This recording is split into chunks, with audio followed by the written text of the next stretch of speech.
Señores, ¿por qué creen ustedes que Barcelona es el equipo que conocemos? ¿Acaso porque nombraron a los jugadores, a los amigos de los propietarios? Messi estaba en otro continente, porque escogen a los mejores, no importa de dónde vienen. ¿Por qué creen que los chinos hoy son la potencia que ya derrotó a los Estados Unidos? Porque a pesar que le dicen que son comunistas y no sé cuánto, hay un famoso dicho, incluso bien conocido, que lo dijo Mao Zedong. Dice, seguro que alguno de ustedes puede recordarse. No importa de qué color es el gato. ¿Conocen esa frase? ¿Cómo termina? No importa de qué color es el gato con tal que case ratones. ¿No es cierto? O sea, la idea es que el gato case ratones, no que sea de mi color, ¿no? Son esas las ideas que hacen que un país sea grande, porque están escogiendo al mejor. Otra anécdota que tengo, en mi caso, y eso incluso está grabado en un programa de televisión, me invitaron a debatir, siempre me invitan a debatir así con personas, con un chino y un negro. Yo representaba a la indigeneidad, o sea, al indio peruano, ¿no? Y era el día, creo que era el 5º centenario, era la cuestión del racismo. Entonces, la pregunta que nos hicieron era si nosotros habíamos sufrido racismo o discriminación. Le preguntaron al chino y dijo, sí, nosotros éramos víctimas de discriminación a principios del siglo XX, porque incluso teníamos que hacer nuestros propios colegios, no nos dejaban entrar a los colegios. Dijo, ¿no? Ahora ya hay menos eso, pero a principios del siglo XX los chinos no entraban a los colegios de los otros. Por eso es que hay un colegio chino, hay colegios por ahí, todavía queda, ¿no? Pero bueno, pero quien me hizo más reír fue el negrito. Él dijo que se graduó de abogado y se fue al Congreso de los abogados que tienen, pues, como siempre los abogados se van a un hotel de lujo. Él llegó en su carro y en la estación, en la entrada del garaje, el guardián le dice, negrito, ¿de quién es el carro? O sea que para el señor el negrito no podía ser, pues, dueño de carro, era un chofer, ¿no? Y luego me preguntan a mí si yo había sufrido algún tipo de discriminación.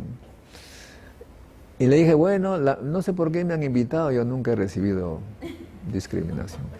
¿Cómo es posible? Me dice, ¿cómo es eso que no ha sufrido discriminación si los cholos siempre son discriminados? No sé por dónde se habrán metido los cholos, ¿no? Pero yo nací a 4.000 metros sobre el nivel del mar. Mi abuelita me decía cholito, y todos eran cholos. Incluso la palabra común, en lugar de decir muchacho, era cholo. ¿Dónde está el cholo Juan? ¿Dónde el chola? A las mujeres no le llamaban chola, le llamaban china. ¿Dónde está la china María? Era natural, o sea, para mí cholo no era un insulto, ¿no es cierto? Esa es mi realidad. Yo he sido cholito siempre, siempre mi abuelita, mis seres más queridos me decían cholito o cholo. Bueno, mi padre se robó a mi madre y se la llevó a Chimbote. En Chimbote, mi padre no tenía ni 1 metro cuadrado, mi madre sí era heredera de muchas cosas, pero mi papá la trajo a un arenal. A veces las mujeres cometen errores por amor, ¿no? Un arenal de Chimbote. Todos eran bajados por el Huayco, entre los cuales también estaba Toledo, por ahí estaba, ¿no? En el arenal allí. Y todos veníamos de la sierra. Como me pregunta a mí usted si yo he sufrido discriminación, ¿quién en el arenal me va a discriminar?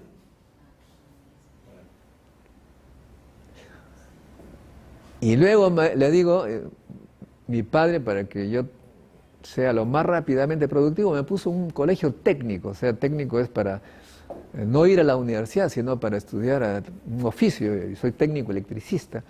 Y toda la gente que eran mis compañeros eran pues gente del Arenal que querían ganar lo más pronto posible platita. Todos eran de la sierra, imagínese usted. Nadie me podía discriminar. Y como me gustaba el estudio, me enviaron becado, todo pagado, al Politécnico José Pardo, acá en la avenida Grau, donde había muchachos de Puno, a todos los, le llamaban la serruchería, la carpintería, ¿no? Porque había mucho serrucho, ¿no? E incluso ahí conocí un idioma que no era el mío, porque yo hablaba castellano, pero había muchachos que hablaban quechua, incluso aymara, ¿no? Y me acuerdo que alguien me dice, teníamos altoparlante ahí en el Politécnico, y habían partido de fulbito, necesitamos a alguien que no le guste jugar. ¿Para qué? Si no le gusta jugar. No, para que por lo menos transmite el partido. Ya tenía que transmitir el partido. Entonces, tenía que entrenarme. Hasta ahora me acuerdo de lo que tenía. Que si Upan que Ninanguro pase para Mamá Norocutipa. Cosas así. Entonces, imagínense quién me podía discriminar ahí en el Politécnico José Pardo. Y como me seguía gustando el estudio, me fui a postular a la UNI. Y en la UNI el examen fue por tarjetas IBM. O sea que y la computadora no me podía discriminar. Se ingresé, incluso en una buena, de 10.000 postulantes estuve en el número 41, porque la computadora no me vio la cara, ¿no? Sin embargo, le digo, ya que usted me está preguntando, me está obligando a pensar, ¿no? O sea que yo jamás en mi vida pasada he tenido problema de discriminación y mi mente, por lo tanto, no funcionaba con ese mecanismo discriminador. Eso es muy importante. Después analicé la consecuencia. Entonces dije, ¿por qué? Porque un profesor mío, el doctor Víctor Latorre, un día me llama ya después de egresado de la universidad, me dice, Modesto, quería hacerte una pregunta, por favor, que siempre tú me has llamado la atención. Sí, ¿por qué, profesor? ¿Porque me sacaba buena nota? No, eso no. ¿Cuál? Lo que pasa, mire, estamos hablando del 67. Me dijo, habían tus compañeros limeños, yo era de provincia, en el 67 la UNI, de la información que hay que dar, en la UNI había gente de todas las clases sociales. En el 67 habían miraflorinos, san isidrinos, no habían universidades privadas en esa época, ¿no? Apellidos alemanes, ingleses, franceses. Y yo veía que tus compañeros de Lima, que no eran de San Isidro, Miraflores, esos, siempre trataban de juntarse con ellos, de juntarse en sus automóviles, ¿no? Y tú ni siquiera caso le hacías. Y más bien andabas con un joven que vivía en la última cuadra de la avenida Perú, en un San Martín de Porres recién naciente. Quiero que me expliques, me dice, ¿cuál era tu razonamiento? Entonces le digo, bueno, doctor, usted me está obligando a pensar, ¿por qué en Lima me hacen pensar tanto estas cosas? La sencilla, bueno, ahora que me hacen pensar le digo, ¿no? La razón es muy sencilla, ¿no? Que las personas que usted me está mencionando no me enseñaban nada, no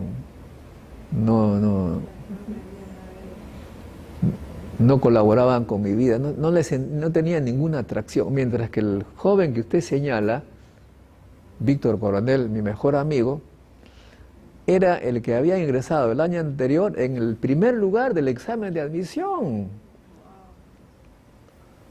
Entonces con él me iba al cine, con él conversaba. Los otros me acuerdo una vez que me invitaron a salir un poco, pero te unes con nosotros, no sé cuánto. Me llevaron a las playas del sur, por Pucusana, por allí, en su yate. Creo que fue el día más aburrido de mi vida juvenil, porque hablaban pura tontería para mí, ¿eh? Hablaban cosas que no significaban, no tenían ningún sentido. ¿Se dan cuenta? Entonces,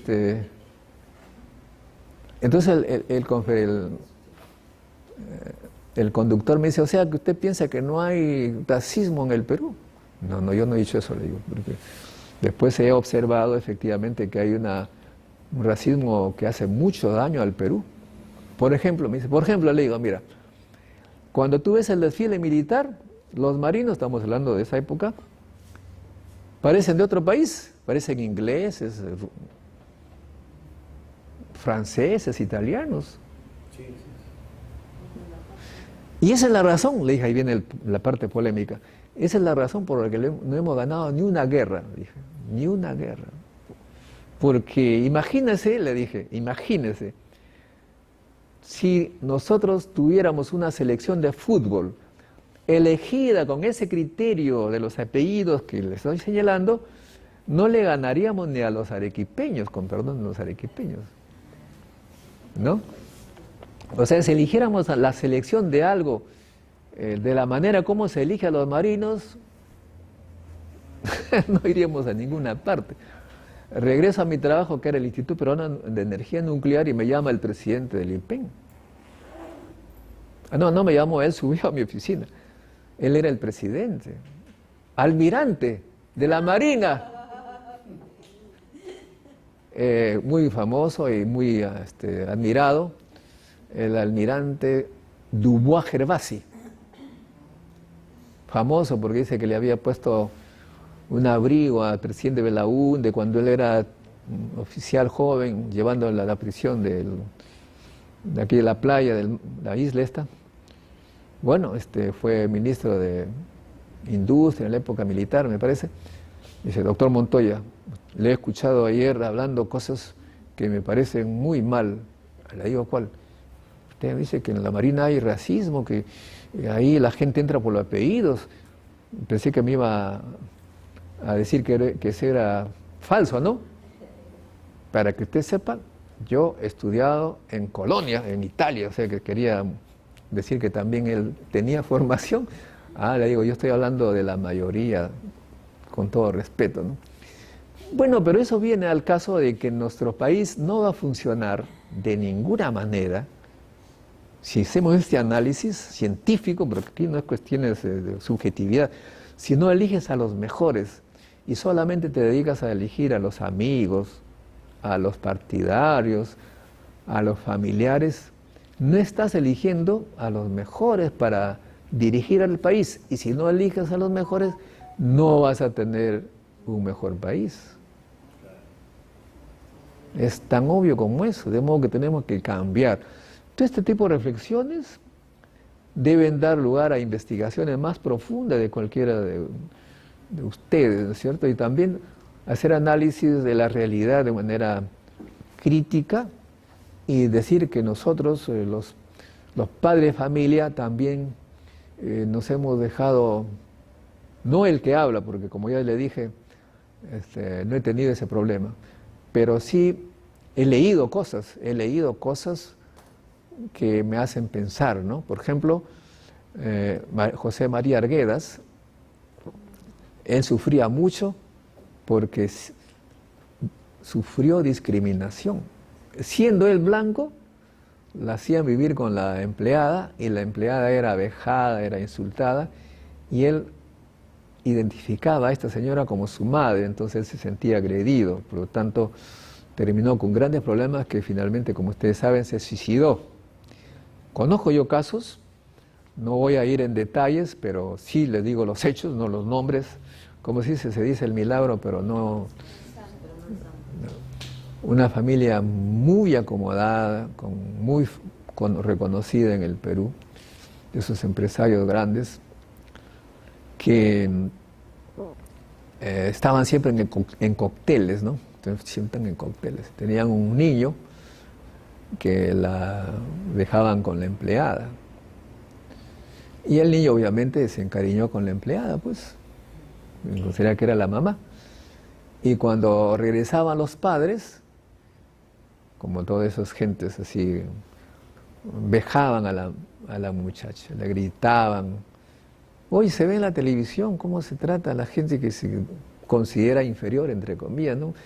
Hace 2 días se habló que le decía de un edificio a una señora, carecuy, ¿qué te has creído? Vuelve a tu cerro.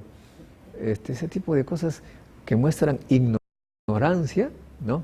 En este caso, el niño sufría tanto al ver cómo vejaban a la persona que ella quería tanto, que él quería tanto, que terminó desequilibrado y se metió a las drogas y se convirtió casi en un vegetal. Esta realidad hace daño a las familias y al Perú. Ahora, ¿cómo nosotros también hemos caído en ello? He notado claramente lo siguiente, ¿no? También este es motivo de estudio que deberían algunos de ustedes ver, parte del derecho, de la sociología, de cualquier eje. Miren, ven. Cuando yo estuve en Tokio, y tengo fotos ahí en mi Facebook, los chicos son contentos, alegres, se le ve una sonrisa. Yo soy un extraño, tomo una foto, felices, se sienten seguros. Cuando yo quiero tomar aquí una foto de un niño, se ponen así, como si es un criminal, ¿no?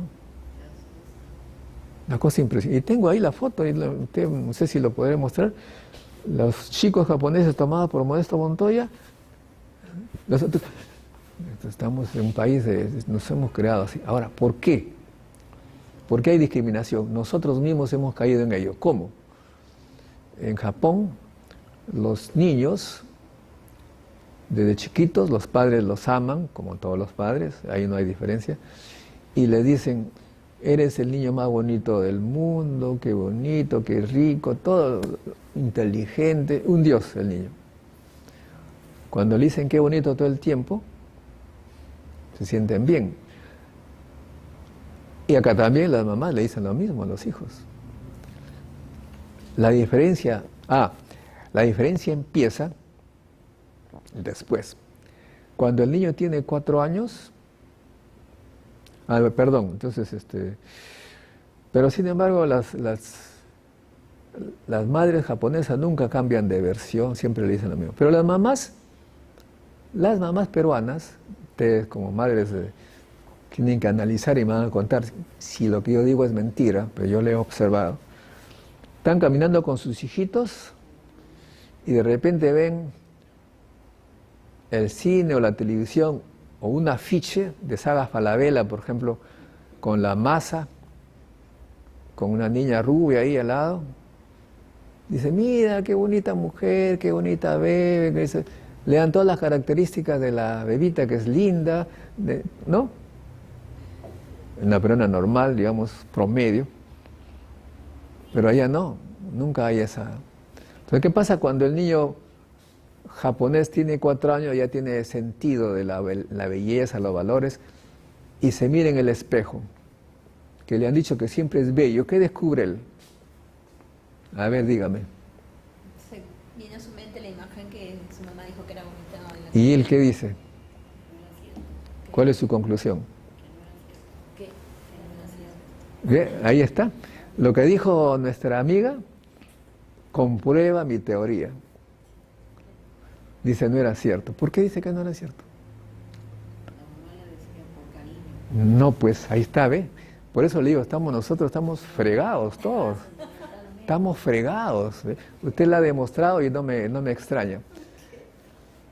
Lo que el niño descubre, al mirarse en la cara, descubre lo que significa belleza. Dice, mi mamá me ha dicho que soy bello, esa es mi carita, por lo tanto, eso es bello. Y cada persona que se parezca a mí es bella, porque así se ha sido formado. ¿Se da cuenta? En cambio, el niño peruano, o la niña, a los 4 años se mira al espejo, ¡ah! Dice, primero que le da un dolor de corazón, como le atravesara un cuchillo, y dice, soy feo. porque mi mamá siempre decía que esa foto era bonita, yo no me parezco en nada a ella. Y lo peor, descubre que su madre es una hipócrita y mentirosa, porque sabiendo que eso era bello, a mí me decía que era bonito. Y ahí vienen los mentirosos que conocemos en el Perú. ¿Se da cuenta? Pero es que siempre tenemos que decirle que cómo se tendría que hacer, o sea, No. ¿cuál es la solución? ¿Ve? Todavía no se da cuenta usted, ¿ve? Ese es el problema, que estamos fritos, pues, otro más. Usted siempre tiene que decirle a su niño que es bonito, no tiene que cambiar. Pero lo que no tiene que decir,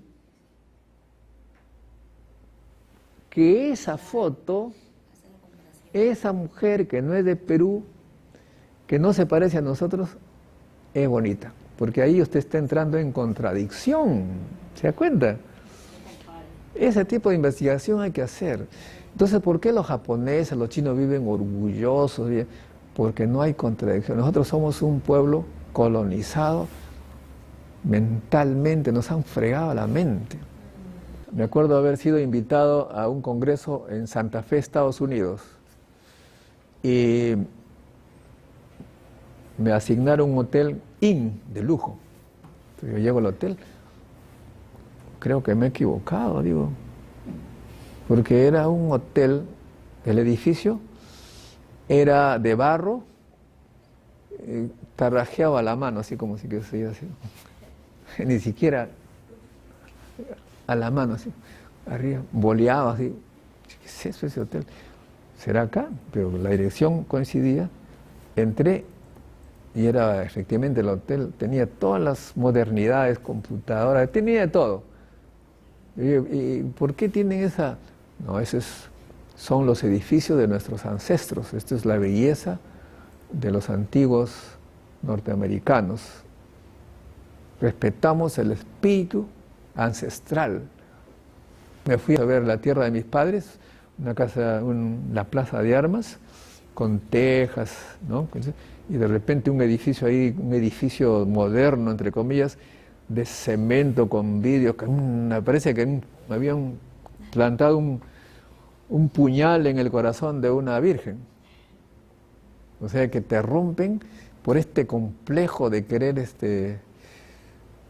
rompen todo. Y acá a los turistas cuando vienen a Perú, a Lima pasan corriendo porque quieren ir a Machu Picchu, pero nosotros seguimos, nos hemos vuelto pobres porque hemos destruido lo más rico que teníamos. Imagínense ustedes que hubiéramos guardado todas las huacas que había en Lima, sería un circuito turístico formidable, vendrían... Perdió identidad. Exactamente. Entonces, ¿qué pasa? En estos países de Vietnam, de Japón, de la China, cuando eligen su Miss, son pues de la mayoría de ellos. El mensaje es eso, ya por favor, la luz, gracias. El mensaje es eso, de que estos países se tienen respeto a su identidad. No les pido que ustedes cambien porque nos han malogrado el cerebro y estamos fritos, pero de alguna manera tratar de recuperar. ¿Cómo podemos recuperar eso? Porque lo podemos hacer. Y ahí están ustedes para investigar, hacer propuestas. En Estados Unidos son clarísimos, ahí son matemáticos para sus propuestas. Han dicho, señores, déjense de tonterías acá. En la televisión tiene que haber una representatividad étnica. Entonces, cuando uno ve el canal CNN, ustedes pueden ver, tú ves una morena, una india, una hindú, de todos los colores. Equidad de género, mitad hombre, mitad mujeres. Todo eso porque vienen de afuera. Yo también estoy de acuerdo con eso. Pero tendría aquí en el Perú que haber una equidad étnica. A ver, ¿qué significa equidad étnica? Que en todos los niveles de la sociedad tiene que haber un porcentaje que represente el porcentaje de la etnia peruana, de las etnias peruanas. ¿Qué significa eso? ¿Cuál es el apellido más con mayor número de personas en el Perú. Quispe. Tendríamos que tener por lo menos 2 quispes en el Congreso. En el canal de televisión tendría que también haber una Mamani o Cutipa que represente a nuestro país. Tendría que ser por ley para que poco a poco recuperemos nuestro orgullo. De lo contrario, vamos a ser siempre acomplejados. Canal 7 está... No, Canal 7 acabo de ver en Canal 7. ¿Por qué vi el Canal 7? Porque como estoy interesado en la divulgación científica, entonces vi un muchacho que se llama Miguel Figueroa, que hace divulgación científica. Lo puse a ver y era entrevistado por 2 chicas, un chico y una chica. Los entrevistadores no representan a los peruanos, ni siquiera en el Canal 7. A las 5 de la mañana hay un noticiero en quechua. Ah, bueno, a las 5 de la mañana, pero puede ser a la medianoche, pero entonces ya tiene que ser en general, a cualquier hora, tiene que haber. Miren, esto es real, ¿ah? Salía yo del Congreso por la calle esa que está allí atrás del Congreso y veo a un moreno fuerte que baja de una camioneta y se dirige así hacia un auto que estaba estacionado.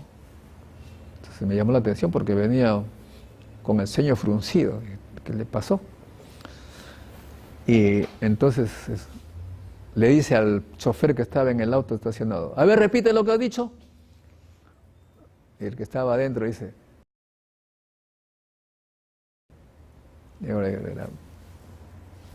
le di un puñete que hasta a mí me dolió, ¿eh? Porque el que estaba adentro era un blanco. Repite. Entonces, oye, 3 veces le dio y el blanco, ya casi medio desmayado, le dice: por más que me pegues, a ti te duele más cuando te digo negro. Impresionante, me dejó con la sangre helada. ¿Te das cuenta? En un país donde no hay nadie en el Perú, salvo los que han llegado recién o su papá, como Kuczynski, es puro. Todos tienen sangre indígena, eso está mostrado por los genes. Si ustedes desean, pagan creo $100 y le dan una muestra de saliva acá, y le dicen todos sus genes. Ahí vienen. Todos tienen genes de indígena peruano, con algunas cosas que han venido de fuera, porque acuérdense que de Europa vinieron unos cuantos gatos, ¿no? La mayoría que había acá era India. Por eso yo siempre digo, es como si a una botella de vino le pusieran 10 gotitas de agua. ¿Qué es lo que queda? Sigue siendo vino. Eso somos nosotros. Así que me parece increíble que haya racismo en todo caso, contra el indígena en un país donde todos tenemos origen allí. Estamos en ese tema que habría que investigar. O sea, la discriminación de cualquier tipo lo que produce son sistemas ineficientes, ¿no? La justicia, ya que tenemos un abogado influenciado por este tipo de criterios, peor todavía, ¿no? O sea que necesitamos nosotros mostrar con datos las consecuencias de esto. Con datos significa con indicadores reales, cómo son los países que avanzan. Bueno, yo he tenido un montón de conversaciones. Lo que me caracteriza como científico es captar la parte interesante de la conversación con una persona.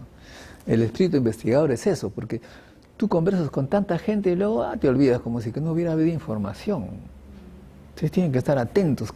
¿Qué cosa de particular te ha dicho tal amigo diferente a los demás? Bueno, les cuento. Un médico de la Cayetano de Heredia, un día nos comenzamos a conversar allí, cenando, y me dijo esto: hay un problema con una sobrina porque la han puesto en esos colegios que dice que son A1 y que enseñan en inglés. Y le digo: ¿cuál es el problema? El problema, me dice, que desde chiquitos les enseñan en inglés. Y el mensaje que ingresa a la mente de estos chicos, que tu idioma materno no vale nada. Y terminas acomplejado. O sea, estos chicos que si les enseñas en idioma extraño desde el inicio, dices, oye, es como a los quechohablantes que dicen, oye, no, quechua no, aquí inglés, aquí castellano. Entonces terminan acomplejados. Justo una pregunta, por ejemplo, se habla de investigación, pero las escuelas de posgrado, por ejemplo, te dicen inglés, francés, italiano. No, es otra cosa. Estamos hablando de los niños, ¿ah? No, pero por ejemplo, por ahí puede ser alguien que quiera, digamos, sustentar su tesis, bueno, pero quiere estudiar quechua. Y le dicen, no. Ah, no, ahora te permiten ahora. No, sí, pero ¿qué sucede? Yo conozco gente que, por ejemplo, ha escrito un libro, quechua. ¿Va a la editorial?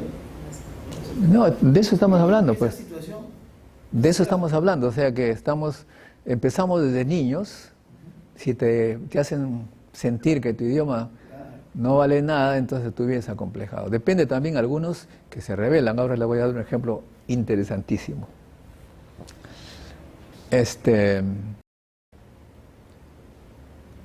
Así le digo, pero todos los colegios extranjeros tienen esa característica. No, me dice. Hay colegios que están fomentados por instituciones extranjeras que son diferentes. Y me mencionó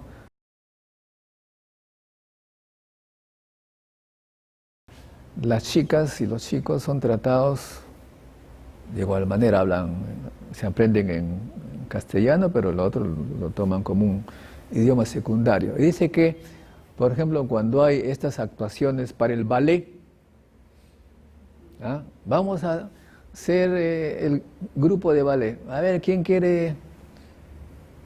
Entonces ahí, como usted me ha hecho recordar esta historia, de repente se presenta una gordita, pasa. Una flaquita, pasa. Una negrita, pasa. O sea que los une el arte. No las escogen porque tiene el cuerpo así, no. O sea, los une el gusto por hacer algo. Entonces cada uno vive y se expresa tal cual. Es lo que me dijo el profesor. De modo que hay que tener cuidado también en ese sentido. Esto une también, porque como digo, la investigación es estar atento no solamente a lo que uno escucha, sino en la conversación, sino a lo que dicen las personalidades mundiales. Y lo que yo les digo lo pueden comprobar, ¿eh? Porque si ustedes debe estar escrito en algún lado. Federico Mayor fue el secretario general de la UNESCO. Él creo que es catalán o algo así. Y cuando le preguntaron, pueden poner en el Google Federico Mayor, lengua materna, seguro que va a salir. Le preguntaron cuál es lo más duro que sufrió en su vida. Dice que cuando le prohibieron hablar en su idioma materno. Por eso él promovía que en el mundo a los niños se les enseña en su idioma materno, porque él dice que sentía pésimamente un dolor muy grande cuando le dijeron que no podía hablar en su idioma materno, porque España quería que los catalanes hablen en castellano, todo el mundo. Entonces él pertenecía a una de esas, no me acuerdo cuál, entonces él sintió muy mal. Por eso es que como secretario de la UNESCO promovía que en el mundo a los niños se les enseñe en su idioma materno. Y eso no le da ningún tipo de desventaja, porque sí, pero falso. Al contrario, le da una ventaja que al resto. Enseñar el idioma y aprender otro idioma te da una ventaja increíble. Los suizos, por ejemplo, hablan 3, 4 idiomas. Los niños muy fácilmente aprenden los idiomas. Yo mismo, yo no hablo quechua, pero algo del idioma de mi región, que es un idioma cuye, en Francia me decía, tú eres el único peruano que sabe pronunciar bien esta palabra, que era la palabra chambre. Chambre quiere decir cuarto, o cosas parecidas, varias de esas. Así le digo, ¿puedes explicarme por qué los peruanos, tú eres diferente a los peruanos? Sí, siempre me hacen pensar, ¿por qué? A ver, palabra chambre. Ah, ya encontré, le dije, mira, ¿sabes qué? De niño, en mi idioma materno, existía esa manera de hablar, la she, ¿sí? She, o sea, chambre, porque por ejemplo ahí en mi pueblo se dice Chante, Chante es Santiago. Y hay muchas palabras, Chitawara, hay varias palabras con Chante, Che.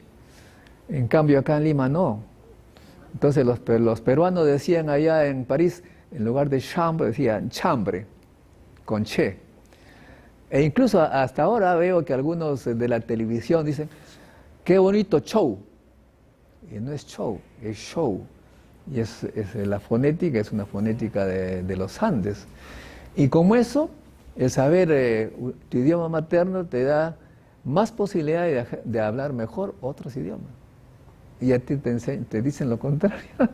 Ven, entonces hay muchísimos temas que estudiar, pero en conjunto lo que le quiero señalar es que las investigaciones pueden hacerse sin necesidad de experimentos.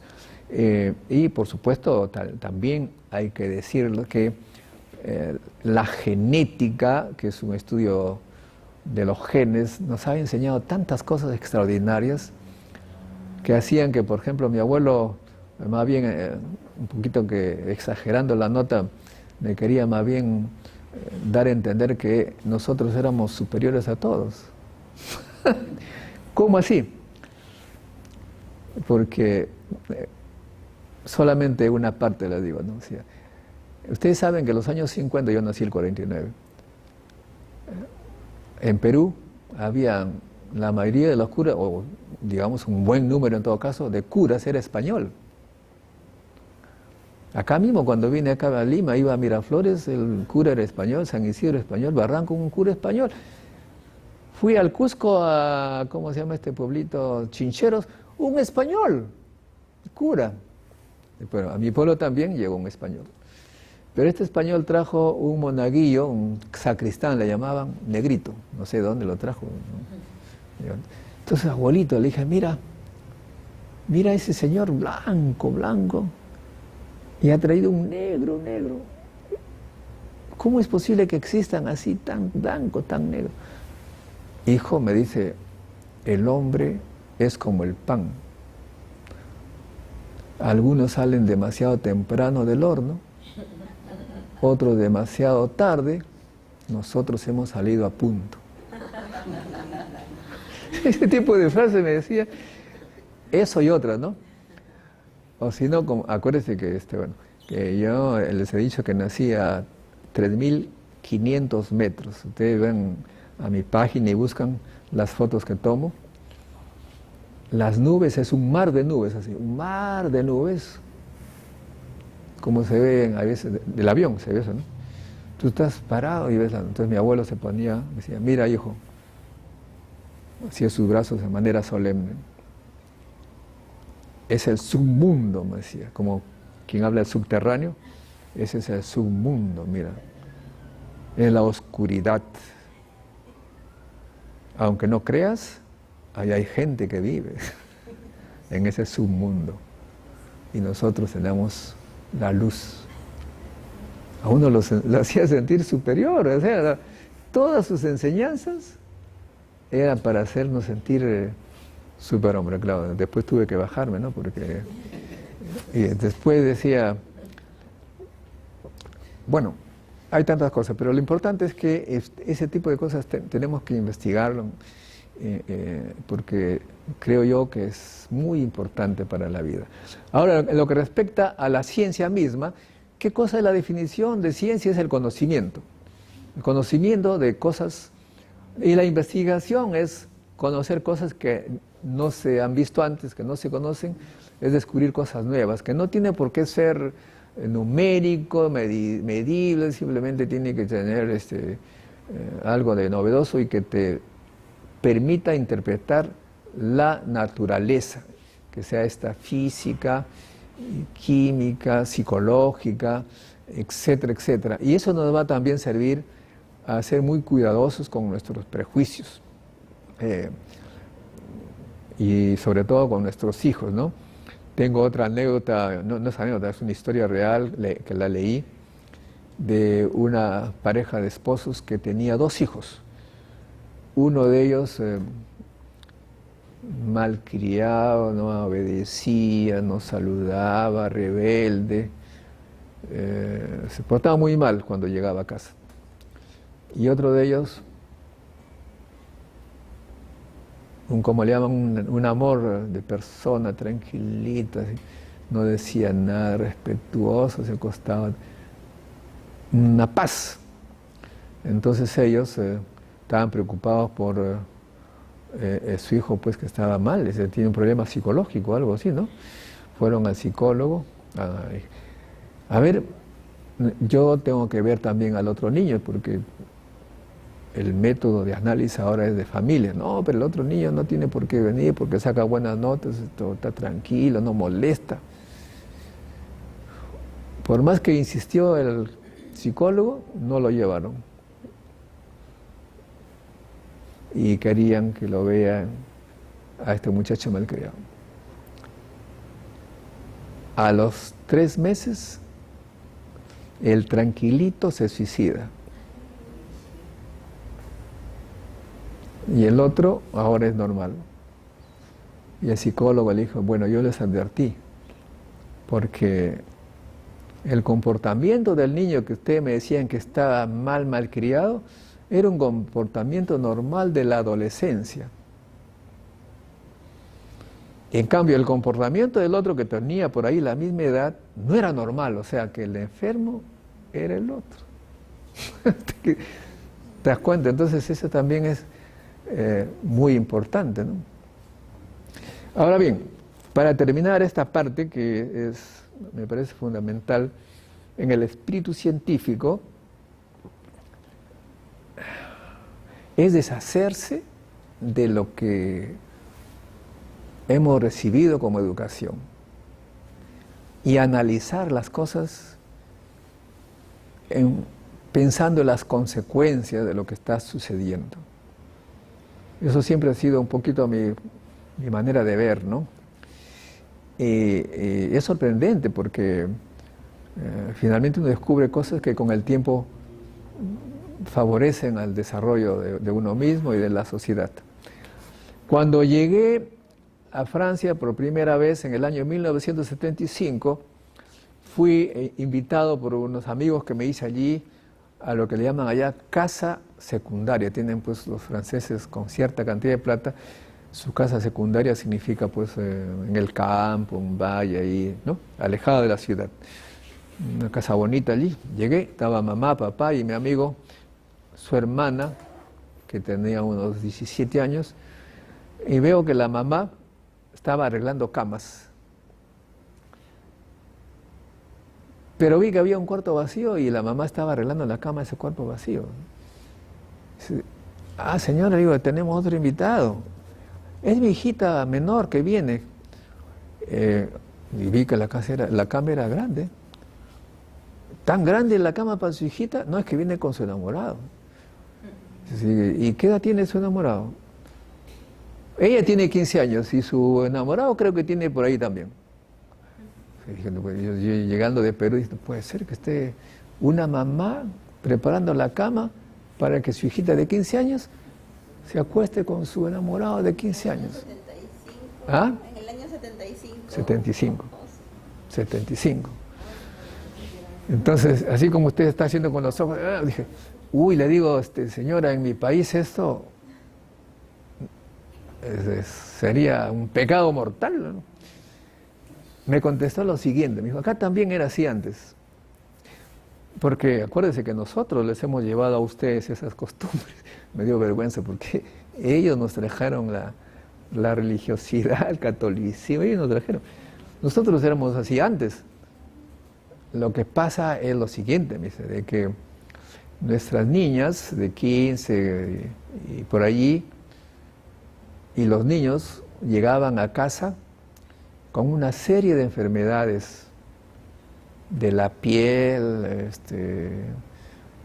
y el ministro de Educación nos reunían en los colegios y nos decían que los chicos a esa edad las hormonas los empujan a hacer cosas naturales y como no tienen plata se van a los hoteluchos que pagan, como diríamos acá, 5 soles, ¿no?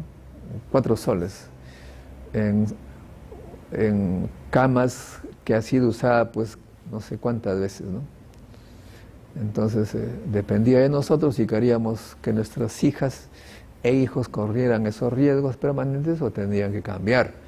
¿Qué prefieren ustedes? ¿Que sus hijos hagan lo que van a hacer en un ambiente hostil o en un lugar adecuado?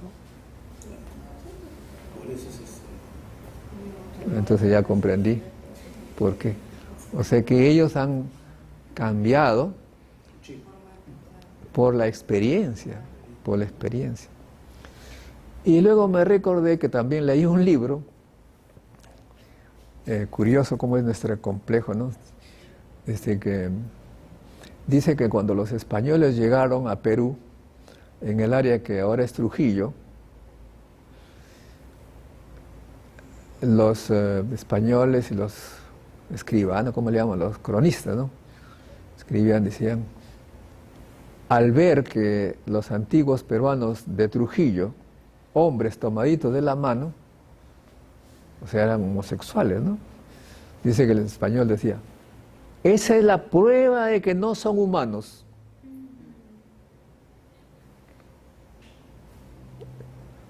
Entonces, 500 años más tarde, España legalmente se acepta el matrimonio homosexual y nosotros estamos como los españoles de hace 500 años.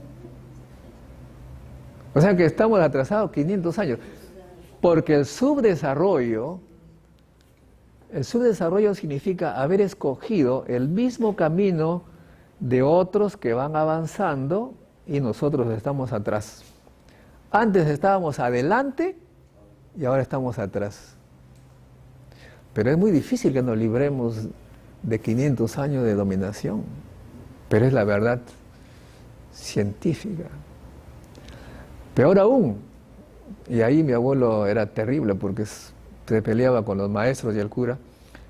A mí me enseñaban en la escuelita que los españoles trajeron la civilización y el abuelo me dijeron más bien que trajeron la barbarie.